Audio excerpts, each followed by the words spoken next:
Bonjour à toutes, bienvenue dans Parole de Reine. Je suis ravie de vous retrouver aujourd'hui avec Lisa pour parler de danse intuitive. Il se trouve que on s'est rendu compte en discutant que la danse avait été pas mal un outil d'empouvoirment pour toutes les deux et du coup on a envie d'échanger là-dessus avec vous.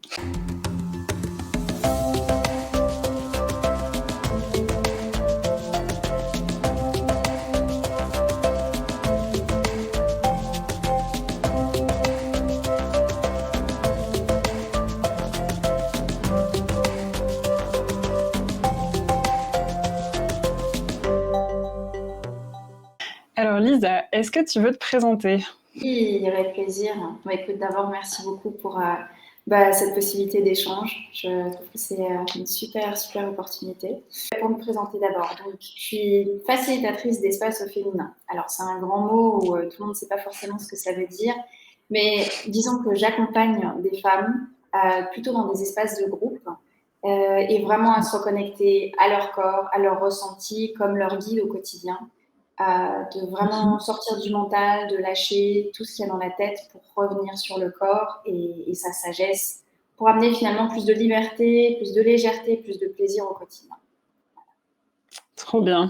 Et du coup, tu organises des cours sur Fribourg en Suisse? C'est ça, en Mhm. présentiel surtout? Oui, je fais en ce moment principalement du présentiel, donc c'est Fribourg environ. J'ai un cours qui va démarrer à Berne aussi. Et Trop puis, bien. c'est vrai que la qualité du présentiel est vraiment une qualité qui est très chouette. Et puis, en ce moment, honnêtement, après le Covid, il y a beaucoup moins de demandes en ligne. Ouais, ouais. Donc, il y a ça qui joue aussi, en Yes. fait. Et Mhm. du coup, tu fais pas mal de trucs parce que ouais, tu as ces cours de danse. Là, tu es en train de lancer une formation pour Oui, enseigner la danse intuitive. yes, Et puis, exactement. ouais, tu fais Mhm. du coaching un peu aussi. Enfin, voilà. C'est tout Mhm. un panel Oui, autour du corps, du mouvement, de la reconnaissance à soi. Je sais pas si ça se dit, mais du retour à soi peut-être. oui, complètement. Complètement. Finalement, c'est d'avoir la danse intuitive comme un outil de connaissance de soi.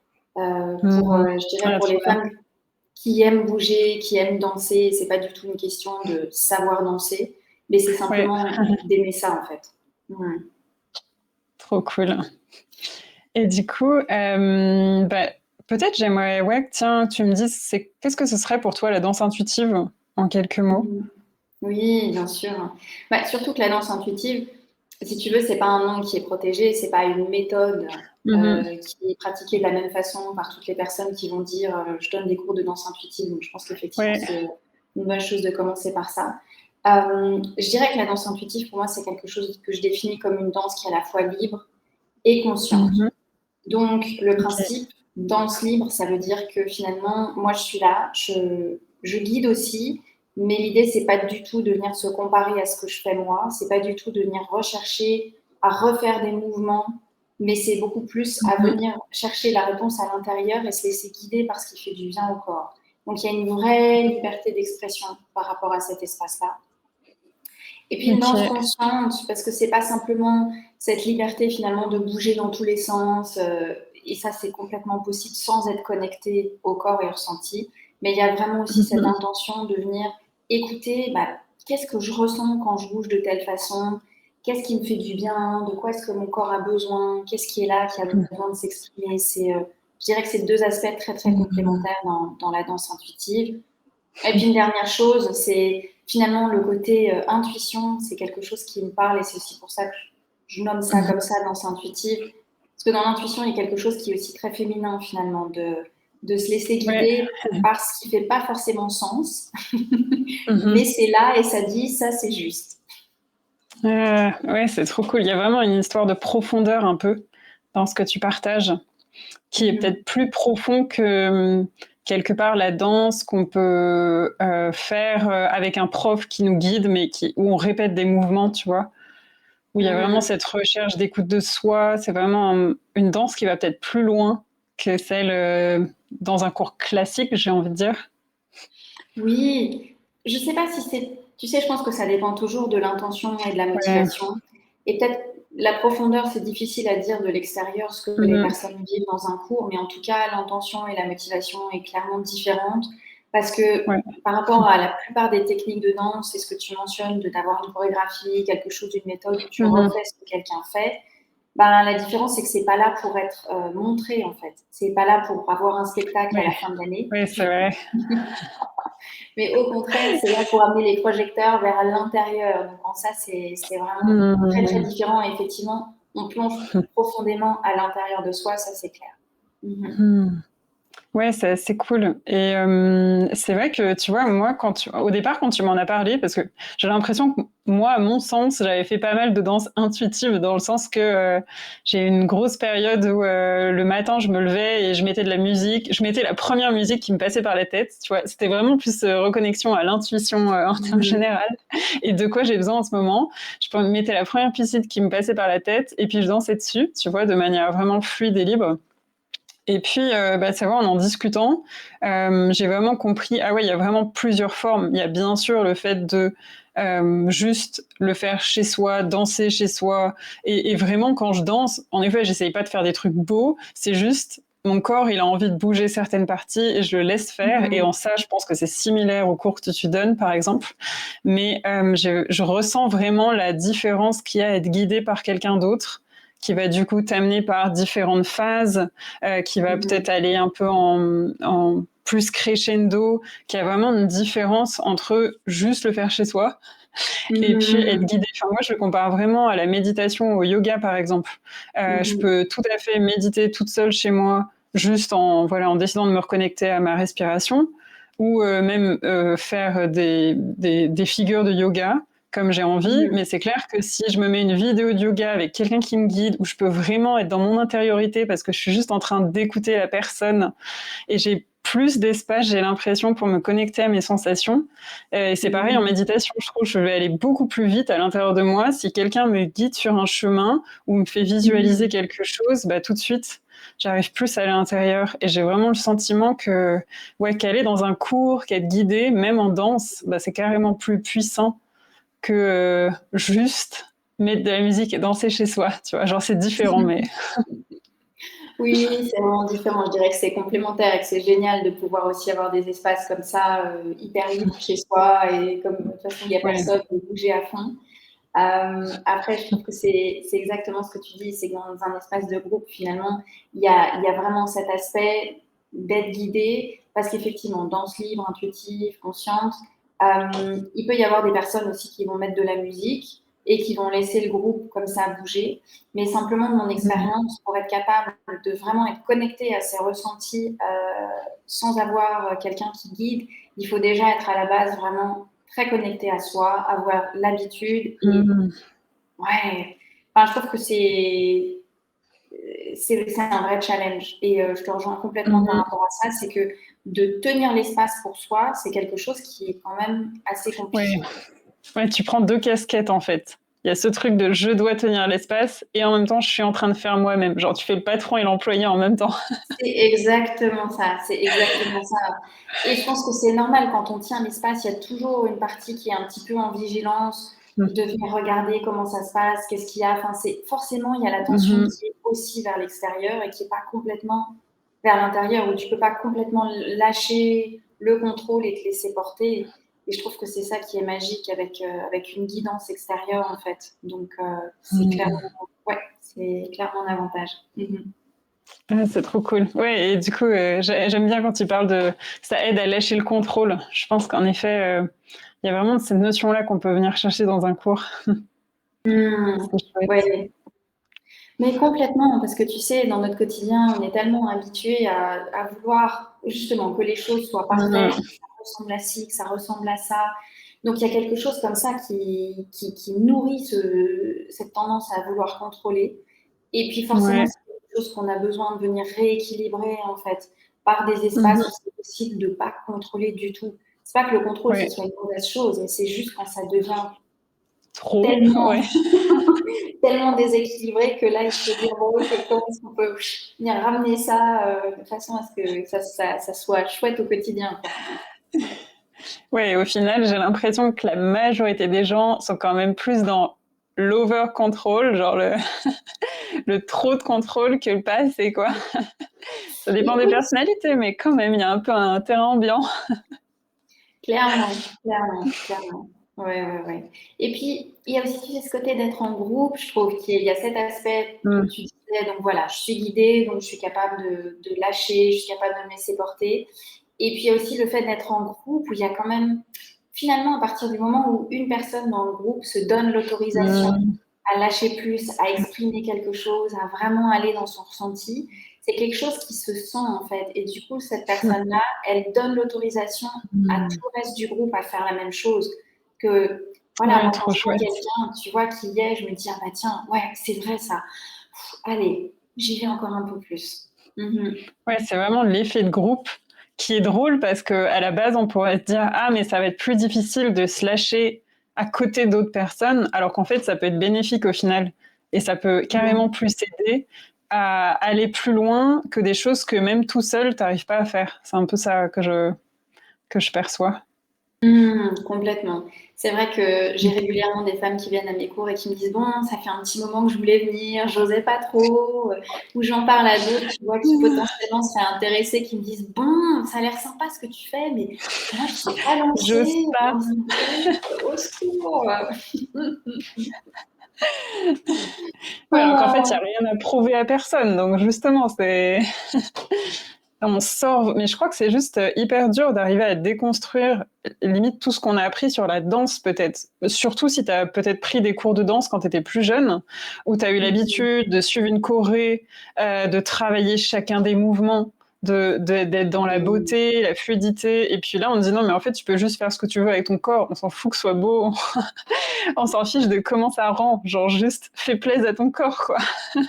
Mais c'est exactement ça. Et tu sais, je trouve que ça, c'est vraiment aussi quelque chose qui est chouette à dire parce que finalement, il y a cette idée que les personnes qui, entre guillemets, savent danser parce qu'elles ont appris justement la danse classique, contemporaine, peu importe, il y a cette idée de se dire, bon, bah, elles, si elles savent déjà danser, ça va être plus facile. Mais en fait, ça peut vraiment être l'inverse.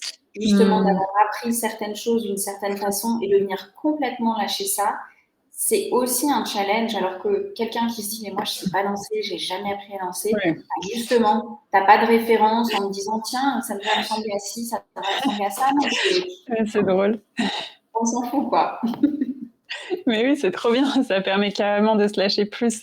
Ah, ça, c'est hyper chouette pour toutes les personnes qui se disent oh, je sais pas danser, la danse intuitive, ça va pas être pour moi. Bah non, t'es encore limite, tu risques d'avoir plus de facilité que d'autres gens. Imagine, trop bien. Oui, et puis en plus, il y a vraiment aussi, tu sais, toujours cet aspect d'être guidé, c'est-à-dire que les personnes Mm. qui viennent à mes cours, enfin, je les lâche pas dans la nature, en fait. Il y a vraiment quelque chose qui est pensé, qui est construit derrière, où, avec les mots, je les amène à porter leur attention sur certaines choses, sur d'autres. Et en plus, je trouve que quelque chose qui est vraiment incroyable avec la danse intuitive, c'est cette liberté, en fait, où il y a toujours plusieurs options, il y a toujours le choix. Ce qui fait Mm. que dans les différentes options, il y a toujours quelque chose qui est agréable à bouger, en fait. Donc, ça enlève quand même, je trouve, pas mal la pression.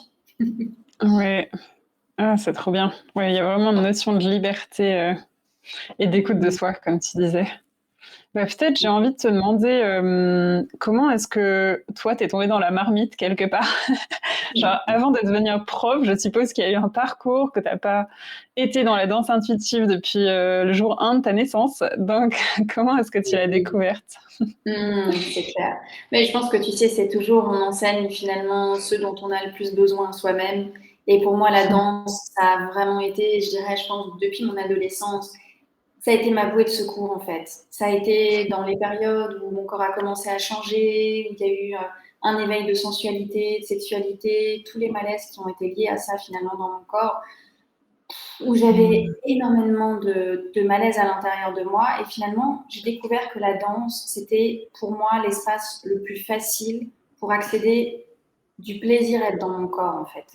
De venir lâcher Ok. toute cette complexité intérieure, toutes ces critiques, tout ce que je pouvais ressentir de négatif par rapport à moi. Il se passait un truc un peu magique, c'est que quand je me mettais à danser, tout d'un coup, ça disparaissait et il y avait tous ces ressentis et ces potentiels et ces ressources à l'intérieur de moi qui se mettaient à pétiller et à prendre tout l'espace. Et c'est comme ça que ça a commencé, en fait.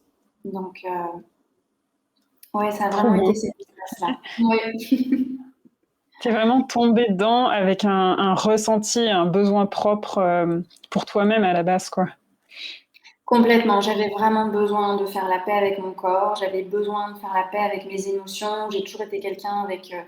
C'est pas forcément quelque chose qui se voit de l'extérieur quand on me rencontre, mais j'ai toujours une intensité d'émotion. Il se passe toujours quelque Mmh. chose émotionnellement pour moi. Et en général, c'est plutôt et ça monte, et ça redescend, et ça monte. Enfin bref, il se passe plein de choses. Assez intense, quoi, du coup. Oui, assez intense, on va dire ça comme ça. Et, euh, et finalement, quand il y a cette intensité et ces émotions, pour moi, je me suis rendu compte, ben, ça a besoin d'être exprimé en fait. Et je trouve que c'est aussi un des cadeaux de la danse, c'est que non seulement il y a un espace d'écoute de ce qui est ressenti, donc de meilleure connexion à soi, de connaissance de soi, mais je vais dire que par rapport à d'autres, tu vois, méthodes qui vont être plutôt de la relaxation, de la méditation, des choses où on écoute, mais on ne vient pas forcément bouger ce qui est ressenti, Mmh. ben, la danse, elle vient apporter cet aspect-là aussi qui est de venir exprimer et du coup, ça bouge à l'intérieur et ça vient enlever plein de tensions, que ce soit physiquement, Ouais. émotionnellement, au niveau des pensées. Enfin, il y a vraiment ça en fait aussi. Mhm. Mmh. Ouais, et ça, c'est vrai que je me souviens qu'on en avait un peu parlé ensemble, mais de se dire que c'est un chouette complément au travail, à la fois mental qu'on peut faire, à enlever des blocages qui peuvent être mentaux, des croyances qu'on peut avoir, des choses dont on cherche à se débarrasser, des micro-traumas qu'on a eu dans notre enfance ou autre, et que souvent on essaye de, par exemple, en allant chez le psychologue, de juste régler le mental par le mental. Et Oui. puis, bah oui, c'est bien, c'est clair. Dans tous les cas, ça aide. Hein, vraiment, je dis pas n'allez pas chez le psy, pas du tout. Allez-y, c'est génial. Mais je pense qu'il y a vraiment cette dimension du corps qui est top à Mhm. ajouter, que vraiment les deux sont toujours complémentaires et que on va clairement encore mieux ou plus profondément travailler ces traumas ou les supprimer, les enlever, en allant aussi dans le corps, en allant bouger ce qui se passe dans le corps et pas juste penser que ce qui est dans notre tête, il y a juste besoin de la tête pour les sortir, mais qu'au final, ce qui s'ancre dans notre tête, dans notre inconscient, s'ancre aussi dans notre corps. Du coup, Mhm. c'est intéressant de travailler sur les deux niveaux. Et c'est vrai que j'ai vraiment l'impression que toi, tu travailles pas mal ça en Mhm. apportant du mouvement et en permettant un espace où les gens se connectent à leur inconscient quelque part, sans forcément chercher à travailler des points précis, mais juste voilà, de manière inconsciente, se reconnecter à son corps et de bouger et que ça permet d'enlever des tensions, des choses. Genre ça permet de peut-être pas de régler, mais d'aider le mental, tu vois, d'aider des traumas passés ou des blocages mentaux de par le corps. Mais complètement, écoute, parce qu'il y a vraiment ce truc de. Ben, on est quand même une société où on a tendance à être déjà beaucoup trop dans la tête et pas dans le corps. Mm. Et je trouve qu'il y a une jolie image, c'est quand on a des prises de conscience, c'est hyper constructif et c'est hyper important. Seulement si ça reste, comme tu le dis, au niveau du mental, ça va prendre beaucoup plus de temps et ça va être beaucoup plus compliqué à amener ce changement-là au quotidien. Et c'est vrai que c'est Mhm. des choses que j'entends de femmes qui vont, tu vois, travailler dans le domaine de l'accompagnement, du coaching, de ces choses-là et de dire, mais en fait, les femmes que j'accompagne, je sens qu'elles ont besoin de ressentir plus. Mm. Parce que c'est comme si c'est d'amener tout ce qu'il y a dans la tête et de le digérer et pouf, que ça vient se poser, que ça soit d'abord au niveau du cœur et puis je pense au niveau du bassin, de tout ce qui est lié justement à la sensualité, sexualité, la Ouais. force de vie et qu'on a besoin de venir connecter ces centres-là parce que justement on a, de par notre physionomie en fait, notre corps, il est là pour créer et du coup, c'est quelque chose qu'on a besoin de reconnecter vraiment profondément pour que les changements puissent se faire, je dirais, d'une façon durable et en profondeur et pas juste rester comme ça dans je sais ça sur moi, mais ça ne va pas forcément vouloir dire que je vais changer quelque chose par rapport à ça en fait. Donc, Mhm. ouais, il y a vraiment Ouais. cet aspect-là. Mm-hmm. Ouais, je trouve que c'est un vrai travail de. Pardon, tu voulais dire un truc, mais j'allais dire de se reconnecter à son corps. C'est un vrai travail en profondeur qui est pas forcément évident. Enfin, moi, j'ai mis vraiment beaucoup de temps à comprendre. Enfin, je pense que j'ai vraiment grandi en étant vachement déconnectée de mon corps, et c'est le moment où j'ai compris que c'était, enfin, que j'ai pris conscience que je sais pas si c'est la société en termes généraux, mais il y a quand même un truc que je ressens en tout cas, qui est de penser que le cartésien, le mental, c'est mieux, tu vois, genre comme si c'était plus haut, plus élevé, plus important, c'était forcément juste, alors qu'en fait notre mental il nous raconte à longueur de journée du gros bullshit, mais des trucs qu'on a envie de s'auto-persuader. Et le jour où j'ai compris ça, je me suis dit, ah ouais, en fait, je vais arrêter d'écouter mon cerveau, tu sais, de faire des listes de pour et de contre quand j'ai une décision à prendre. Ça, je me dis, mais ça m'aide pas, en fait. Ouais, ça m'aide à juste voir quels sont les bons côtés, quels sont les mauvais. Mais si au fond de moi, je ressens très bien quelle est la bonne décision, même si elle n'est pas logique du tout, mais elle l'est. Et, et de jour où j'ai compris ça, mais je pense que ça s'est fait sur des années, honnêtement. Ouais, ça a vraiment été un gros travail et je ressens autour de moi à quel point il y a encore énormément de gens qui ont vraiment du mal à juste ouais, se poser les bonnes questions. Je le vois dans les coachings que j'ai donnés, tu vois. Souvent, les personnes arrivent et puis elles me disent ouais, j'ai tel choix à faire, je sais pas. Et puis quand je les questionne sur qu'est-ce que tu veux toi, qu'est-ce qui est important pour toi, qu'est-ce que là, quand tu te mets dans ton corps, qu'est-ce qu'il te dit? Il y a toujours ce truc de ah mais moi c'est ça que je veux. Mais il y a 36 000 trucs qui me disent que c'est pas logique et que c'est pas la bonne chose à faire. Alors, ok, donc tout ce qui est après le mai, on va le mettre à la poubelle et puis on va s'intéresser à ce qui est avant, en fait. Et c'est Ouais. ouf de voir c'est comme si un peu toute notre société en termes général, et je dis en termes général parce qu'évidemment on est tous différents et il y a certainement plein de gens qui sont connectés à qui sont, à leur corps, à leur essence dès la naissance, quoi. Mais j'ai l'impression qu'il y a vraiment un truc ambiant de ce que dit le mental, le cartésien, c'est genre Dieu, quoi. C'est la vérité vraie. Et puis tout le reste, ben, comme on peut pas le maîtriser, comme on peut pas le contrôler, peut-être, comme on disait avant, ben, du coup, on va l'oublier, on n'y fait pas attention.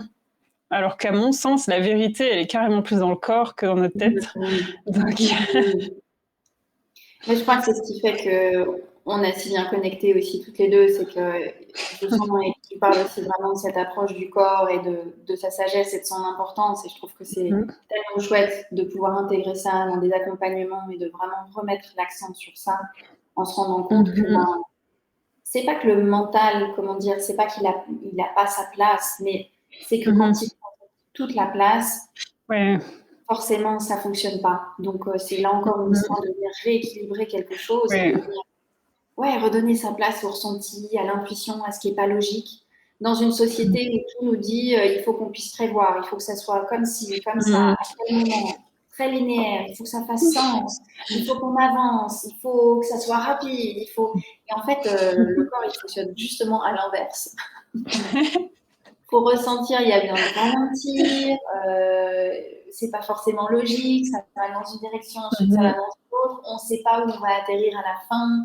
Enfin, c'est plein de choses qui ne sont pas du tout mises en avant dans notre société, mais dont on a énormément besoin pour retrouver, finalement, si on revient sur ce sujet d'empouvoirment au féminin, pour retrouver son pouvoir et sa responsabilité et pour savoir finalement. Et je crois que c'est ça, tu sais, quand je vois les femmes qui viennent finalement au cours de danse intuitive, de retrouver ce ressenti de mais en fait, j'ai tout à l'intérieur de moi. En fait, tout est déjà là. J'ai les ressources, j'ai les potentiels. Et si je m'écoute et si j'ose vraiment aller et faire en fonction de ce qui me fait du bien et de ce que je ressens, mais en fait, il n'y a plus de limite, quoi. C'est magique. Ouais, ça je le crois tellement aussi, donc tu prêches une convertie. Yes. Mais justement, j'avais envie de te demander que viennent chercher les personnes qui viennent à tes cours. Tu vois, parce que du coup, c'est vrai que du coup, j'ai un peu sauté l'histoire là. Tu nous as expliqué comment tu étais tombée dans la marmite de la danse. Et puis ensuite, du coup, tu as décidé de te former et d'enseigner. Peut-être tu voudrais me partager qu'est-ce qui t'a donné l'envie au final de te former et d'enseigner à d'autres gens? Écoute, tu sais, en fait, j'ai fait ma première formation en danse, j'avais 19 ans. Donc, ça fait maintenant 25 ans. Et je pense que ça a été, alors là, pas du tout raisonné, ça a juste été un élan du cœur, en fait. C'est-à-dire qu'à l'époque, les cours de danse que je suivais, j'ai dû faire, je sais pas, 3 ou 4 cours. Et ensuite, la prof a parlé de, tiens, les personnes qui ont lancé cette technique viennent et une formation. Et en fait, je ne me suis pas posé la question, je me suis inscrite tout de suite. C'était Trop vraiment cool. les calmeurs et ça faisait pas forcément sens ou je savais pas où ça allait m'amener, mais il fallait que je le fasse. Et puis, je crois qu'à partir de là, j'ai continué à me former, en fait, tu vois, au fil des ans. J'ai eu la chance de pouvoir finalement rencontrer une amie maintenant qui est en France. À l'époque, j'habitais en Allemagne. Puis je venais à Paris pour donner des cours pour la remplacer. Donc, je voyageais aussi avec la danse. Et puis, j'ai continué à développer ça à côté de mon travail en entreprise. Et ça a toujours été quelque chose qui a nourri finalement tous les domaines de ma vie. Et peut-être juste pour répondre à ta question de ce que les femmes viennent chercher, je pense que c'est ça. C'est quelque chose qui vient nourrir leur quotidien et qui permet justement de nourrir cet espace de liberté, de nourrir un espace où c'est possible d'aller à son rythme et où tout n'est pas déterminé par ce qui vient de l'extérieur, ou bien que ce soit au niveau personnel, la famille, le boulot, la société qui dit à telle heure il se passe ça, à tel jour il se passe ça, là c'est comme ça. Mais de dire non, en fait, j'ai un espace où c'est juste moi qui vais à mon rythme, qui fait ce que j'ai envie de faire, qui suit ça. Et du coup, c'est beaucoup plus facile de venir connecter ça, en fait, au quotidien. Et c'est comme des petites graines à chaque cours qui viennent être nourries, qui viennent être arrosées. Et de plus en plus dans le quotidien, ben, tiens, c'est vrai, je m'étais connectée à ce sentiment de force dans le cours. Bah là, il y est aussi. Ou alors, le plaisir de, je sais pas, d'être un petit peu flirty, comme ça, un peu dans la séduction. Rien que dans la vie de tous les jours, peut-être que pour certaines, ça manque, tu vois. Et le fait qu'on explore ça dans le cours, c'est plus facile, des fois, de bouger comme ça dans la rue et de s'amuser avec ça, que ça soit léger, que ça soit chouette. Donc, Ouais, ouais, c'est cool. ça. Ouais, c'est vraiment un moment où tu sors du je dois, il faut. Là, c'est liberté à l'état pur. Tu fais ce que tu veux, même si tu es quand même guidé, mais tu es guidé de manière super libre. Donc ouais, il y a vraiment cette reconnexion possible. Ouais, c'est assez fou. Je pense que moi, me reconnecter justement au moment où je me suis un peu reconnectée à mon corps et où je me suis mis à danser, ça m'a vraiment remis à... Tu parlais de cette sensualité et ça m'a vraiment reconnecté avec ça. Je me suis vraiment sentie... Enfin, j'ai compris quelque part à quel point je commençais à être déconnectée de ma sensualité, ma sexualité en termes généraux, mais j'ai envie de dire l'échelon d'avant qui est déjà la sensualité. Et puis, j'ai pris conscience que j'aimais certaines matières, tu vois. Maintenant, quand j'achète des vêtements, c'est plus est-ce que c'est joli ou pas. Il faut déjà que je me sente hyper bien dedans. Mais en plus de ça, ce que j'adore, c'est les matières que j'aime avoir sur la peau, tu vois. Je me suis rendu compte à quel point, en fait, c'était important le toucher pour moi. Le fait que toute la journée, j'aimais être caressée par des matières que je trouve genre trop cool, douces et fluides. Et tout ça, c'est juste né parce qu'à un moment, j'ai décidé juste d'être libre avec mon corps et de me reconnecter avec en bougeant dans l'espace, en fait. Et c'est assez fou tout ce que tu peux voir. Là, c'est un exemple parmi plein d'autres, mais tout ce que pour sortir de ce genre de cours où tu t'autorises juste à être toi et à écouter tes ressentis. Et ça, comme tu dis, ça nourrit des graines ou ça fait émerger plein de graines dans de reste de ta semaine, de reste de ta vie en termes généraux. C'est assez beau. Ouais. Est-ce que peut-être tu voudrais me dire, à qui est-ce que ça s'adresserait ou à qui est-ce que ça pourrait pas s'adresser en fait la danse intuitive? Est-ce qu'il pourrait avoir un peu des prérogations? Ça se dit prérogation comme mot, je sais pas, mais Je sais ce que tu veux dire. comme ça j'ai un doute. Moi aussi, mais tu sais, je pense que c'est comme pour tout, il y a des portes d'entrée qui sont différentes pour chacune en fait. Donc déjà effectivement, moi je me suis recentrée sur un public vraiment féminin parce qu'il y a certaines thématiques que je vois qui sont plus simples comme la relation à la sensualité ou à des choses un peu plus intenses comme de la colère, de la frustration. Enfin, il y a des choses où c'est plus simple dans un espace féminin.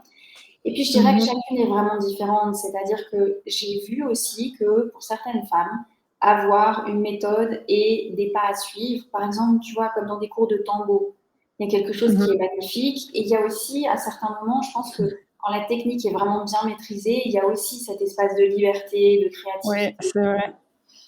Donc, franchement, je pense que ça, c'est vraiment très individuel. C'est quelles sont les femmes qui ont besoin d'avoir d'abord un cadre qui est très marqué avec une méthode et quelque chose à suivre pour ensuite être capable de se lâcher, ou alors quelles sont les femmes qui ont tellement marre de ces cadres et de ces il faut ceci, cela toute la journée, qui disent mais moi j'en ai ras-le-bol, j'ai juste envie d'un espace où je peux faire ce que je veux, être moi-même et où on ne me dit pas comment il faut que je bouge le petit doigt. Bon, et c'est finalement, tu vois, c'est voilà, je crois que c'est à chacune à essayer à de voir mais en fait, ce ressentir. qui me parle le plus, quoi. Ouais, je dirais. Oui, c'est intéressant. Bon, c'est comme d'habitude, c'est toujours en termes d'individualité. Chacun voit en fonction, chacun choisit ses activités en fonction de ses ressentis et ce qui lui parle. Et des moments de vie, peut-être aussi. Il y a peut-être des moments où, je sais pas, peut-être quand moi j'étais ado, tu m'aurais parlé de danse intuitive, peut-être que ça m'aurait pas du tout plu parce que j'étais pas prête à ce moment-là. Et puis aujourd'hui, je le suis et c'est juste des moments par rapport à ce qu'on traverse. Oui, clairement, clairement, ouais. Et peut-être, qu'est-ce que tu conseillerais à quelqu'un qui, justement, pourrait être frileux, de se dire j'aimerais bien essayer, mais c'est en groupe quand même. J'ai peur qu'on me juge, j'ai peur qu'on me regarde, j'ai peur d'être nulle, j'ai peur de plein de choses en fait. Et du coup, je me sens pas trop de rejoindre un groupe. Oui, je pense que c'est assez répandu déjà de se rendre compte qu'en C'est fait, ça. on a toujours l'impression qu'on est la seule à penser comme ça, à être comme ça, et finalement, les Mais autres, tout le tellement. monde est super à l'aise, sauf moi. Déjà, de se rendre compte que c'est absolument pas le cas. C'est plutôt l'opposé déjà, voilà. Il y a 2% qui sont à l'aise et tous les autres, ils sont comme nous, ils en savent rien, et ils flippent et voilà. Mais complètement, vraiment. Et puis, je crois qu'il y a vraiment ce truc, tu sais, on a cette tendance à quand même se mettre un peu au centre du monde parce qu'on est au centre de notre monde et de se dire, tiens, quand je vais dans un cours, tout le monde va me regarder. Alors qu'en fait, de mon expérience dans les cours que je guide, finalement, la plupart du temps, parce que je guide aussi des espaces où il va y avoir la possibilité d'échanger un regard ou de danser un peu avec quelqu'un, mais c'est largement pas la majorité du cours du tout. Donc finalement, chacune est vraiment très recentrée sur son corps, sur ses ressentis à elle, et regarde pas franchement ce qui se passe autour en fait. Donc déjà de se dire, mais en fait, chacune est dans sa danse. Moi, je vais être là, je viens, mais les autres s'en fichent quoi, parce qu'elles sont vraiment chacune pour soi. Et puis de se dire, après, pratiquement, ça peut être aussi de venir avec quelqu'un pour un premier cours, tu vois, de se dire, tiens, si vraiment c'est plus simple, demander à une copine, est-ce que tu n'as pas envie de venir essayer pour un cours et de voir comment ça se passe. Et puis, j'aurais tendance aussi à toujours contacter le ou la prof, en fait, pour voir est-ce qu'il y a un bon feeling, parce que je crois que c'est aussi ça, c'est de se sentir à l'aise dans l'espace. C'est aussi beaucoup lié à se sentir à l'aise avec la personne qui guide l'espace, en fait. Donc, totalement. ça peut aider. Ouais, ça, c'est cool. Et pour le coup, ça me fait penser que dans ta... tu publies une newsletter tous les mois où tu envoies un petit bout de danse intuitive guidée à faire chez soi. Et je pense que c'est pareil, ça peut être une bonne première approche. C'est évidemment, là, du coup, c'est pas en groupe, on sera chez soi, mais déjà pour comprendre, OK, comment ça se passe, est-ce que ça me parle? Et puis après, en effet, d'aller choisir un cours, ça peut être pas mal.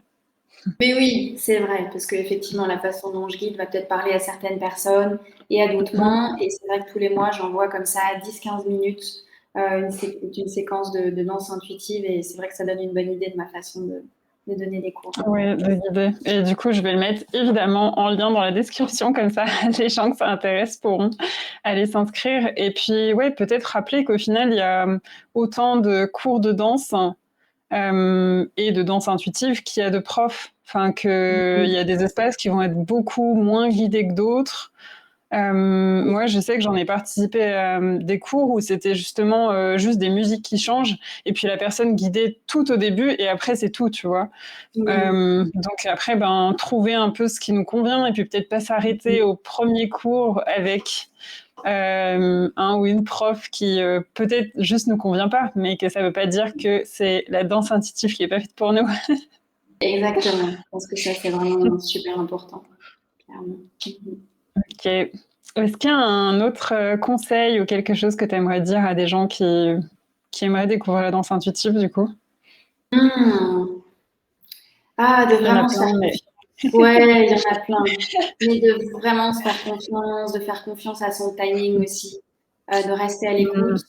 Et finalement, je Ouais. trouve que c'est une question de trouver un équilibre entre rester dans sa zone de confort, de pas toujours vouloir aller plus loin et repousser les limites sans s'écouter en se disant bon allez là en kamikaze j'y vais, j'essaye, mais de trouver cet équilibre entre ok je sens qu'il y a un petit élan, il y a quelque chose qui a envie d'y aller, comment est-ce que je peux faire ça en restant à l'écoute de mes besoins pour que ça soit quelque chose qui se passe bien pour moi en fait.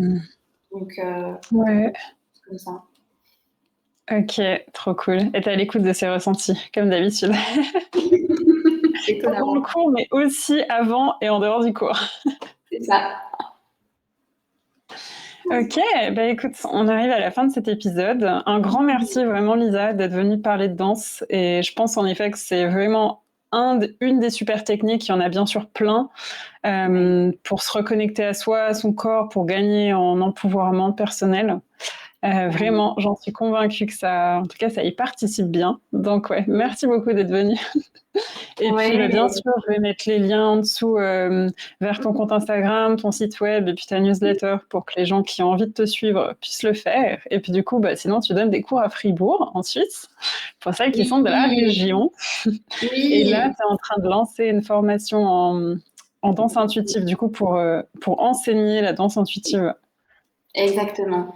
Pour les femmes qui, soit qui adorent justement danser, qui ont envie de lancer leur cours, soit pour celles qui finalement ont déjà des méthodes, des outils et qui ont envie de rajouter la danse intuitive à leurs offres de groupe.